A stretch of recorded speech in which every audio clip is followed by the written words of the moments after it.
1985 کی بات ہے. اس زمانے میں امریکہ میں رہتا تھا. میرے پاس دو عالم آئے اور مجھے کہنے لگے کہ ہم نے آپ کو ایک جگہ لے کے جانا ہے. میں نے پوچھا کہاں؟ کہنے لگے ایک جگہ میٹنگ ہوتی ہے انٹرفیتھ کاؤنسل کی. انٹرفیتھ کاؤنسل آج تو ذرا زیادہ معروف ہو گئی ہے. 1985 میں لوگ نام بھی نہیں جانتے تھے، مگر امریکہ میں یہ اس وقت شروع ہو چکی تھی.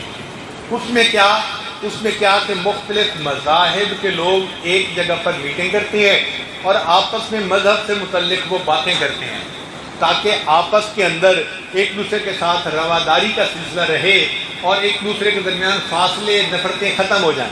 ایک اچھا آئیڈیا تھا. میں نے کہا کہ بھئی مجھے وہاں کیوں جانا ہے؟ ان کا اس لیے کہ وہاں پر عیسائی بھی ہیں، یہودی بھی ہیں اور دوسرے مذاہب والے بھی ہیں. تو ہم نے پہلے ایک عالم کو بھیجا تھا، وہ مدرسے سے پڑھا ہوا عالم تھا. تو وہاں جب گیا تو ان لوگوں نے اس سے سائنس کے سوال پوچھنے شروع کر دیے. اب عالم سائنس تو نہیں پڑھا ہوا ہوتا تو وہ سائنس کا جواب نہیں دے سکے تو ان کو لاجواب کر دیتے اور مذاق اڑاتے. تو عالم نے کہہ دیا جی کہ میں وہاں نہیں جا سکتا. کہنے لگے پھر ہم نے وہاں پر ایک پی ایچ ڈی ڈاکٹر تھا، اس کو بھیجنا شروع کیا. کہنے لگے جب پی ایچ ڈی ڈاکٹر کو بھیجا ان کو پتہ چل گیا یہ سائنس جانتا ہے، تو انہوں نے ان سے سائنس کی باتیں پوچھنے کی بجائے روحانیت کی باتیں پوچھنی شروع کر دی. اب وہ ڈاکٹر صاحب پریشان کہ بھئی میں تو نہیں روحانیت کو جانتا. انہوں نے بھی جواب دے دیا جی میں وہاں نہیں جانتا. ہم آپ کے پاس آئے ہیں کہ آپ انجینئر بھی ہیں، طالب علم بھی ہیں اور آپ روحانیت کے بارے میں بھی جانتے ہیں، آپ جا کے اسلام کی نمائندگی کریں. جب میں نے دیکھا کہ بھئی اب یہ بوجھ سر پہ آ ہی گیا تو میں نے دل میں سوچا کہ اللہ جو بوجھ سر پہ ڈالتا ہے اٹھانے کی توفیق بھی عطا فرما دیتا ہے. میں ان کے ساتھ وہاں گیا، وہاں جا کے تعارف کروایا. میں نے انہیں کہا دیکھیں بھئی میں عالم نہیں طالب علم ہوں، جو آپ مجھ سے بات پوچھیں گے مجھے آتی ہوگی تو میں جواب دے دوں گا، اگر مجھے نہیں آتی ہوگی تو میں اپنے استادوں سے پوچھ کے جواب دے دوں گا. اس میں کیا رکاوٹ ہے؟ میں کال کر کے پوچھوں گا، یہ میری ذمہ داری، آپ کو جواب ملے گا.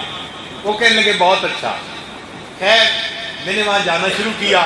اب وہ کبھی تصوف کو چھیڑ بیٹھتے، کبھی عربی کی باتوں کو چھیڑ بیٹھتے اور کبھی سائنس کی باتوں کو چھیڑ بیٹھتے. تو یہ آج ان کے ساتھ بات چیت کرتا رہا. ان کو اتنا محسوس ہو گیا کہ ہاں اب ایک ایسا بندہ آیا ہے کہ جو ہمارا تعاقب کر سکتا ہے، ہمیں بات کا جواب دے سکتا ہے. خیر اس دوران ان کا ایک یہودی ربائی تھا. وہ مجھے جب دیکھتا تھا نا کہ میرے سر پہ عمامہ ہے، جبہ ہے اور ہاتھ میں میرے عصا ہے، تو مجھے دیکھتا رہتا تھا. میں حیران ہوتا تھا کہ یہ اتنے غور سے کیوں دیکھتا ہے. ایک دن میں اس کے قریب سے گزرا تو مجھے کہتا ہے you always come with a different respective look. یہ الفاظ کہتا ہے you always come with a different respective look. میں نے کہا کہ اچھا، اس کو اب محسوس ہوتا ہے کہ موسیٰ علیہ السلام کا جو عصا تھا اس کے وارث تو مسلمان بن گئے، ہم یہودی نہیں بن سکے. موسیٰ علیہ السلام کے پاس جبہ تھا، اس کے وارث تو یہ مسلمان بنے، ہم نہ بن سکے. تو اس کو یہ محسوس ہوتا ہے. خیر میں ریلیکس ہو گیا، آنا جانا شروع کیا. اب مزے کی بات ذرا سنیں. ایک دن جب میٹنگ ختم ہوئی تو جو سیکرٹری تھا اس نے کہا کہ اچھا بھائی نیکسٹ میٹنگ کا ایجنڈا کیا ہوگا؟ نیکسٹ میٹنگ کا ایجنڈا کیا ہوگا؟ میں نے کہا کہ نیکسٹ میٹنگ کا ایجنڈا یہ ہوگا کہ جس دین والوں کے پاس جو اللہ کا کلام اترا اس کو کہتے ہیں ورڈ آف گاڈ، وہ اپنا ورڈ آف گاڈ پڑھ کے سنائیں.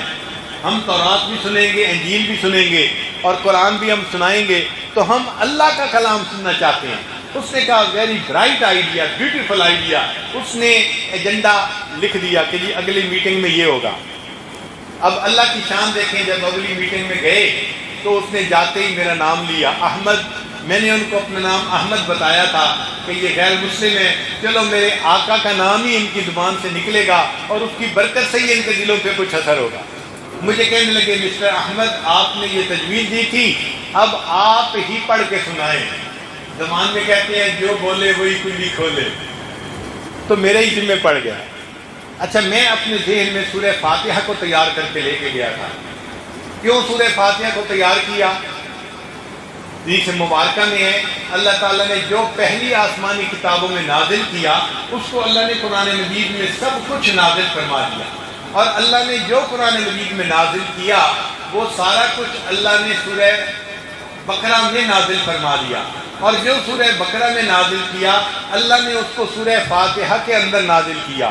اس لیے فاتحہ کو کہتے ہیں، یہ اوپننگ پریفیس ہے پورے قرآن مجید کا، فاتحۃ الکتاب، یعنی پورے قرآن مجید کا جو خلاصہ ہے وہ سورہ فاتحہ کے اندر موجود ہے۔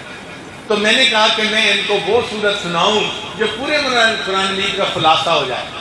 چنانچہ میں نے سورہ فاتحہ پڑھی اور اس کا ترجمہ کر دیا تو وہ لوگ بہت مطمئن ہو گئے۔ پھر اس کے بعد آگے ایک عیسائی پادری بیٹھا تھا، اس کی باری آئی۔ جب اس کی باری آئی تو اس نے اپنی کتاب کھولی اور اس میں ان کا ایک ہے پہاڑی کا واز اس کو کہتے ہیں، جس میں عیسیٰ علیہ السلام نے فرمایا کہ تمہارے ایک گال پہ کوئی تھپڑ لگاؤ تو تم دوسرا گال بھی پیش کر دو۔ یہ وہ بڑا لہک لہک کے اور بڑا جو ہے نا وہ جھوم جھوم کے سناتے ہیں کہ ہم تو ایسے اخلاق کی تعلیم لینے والے۔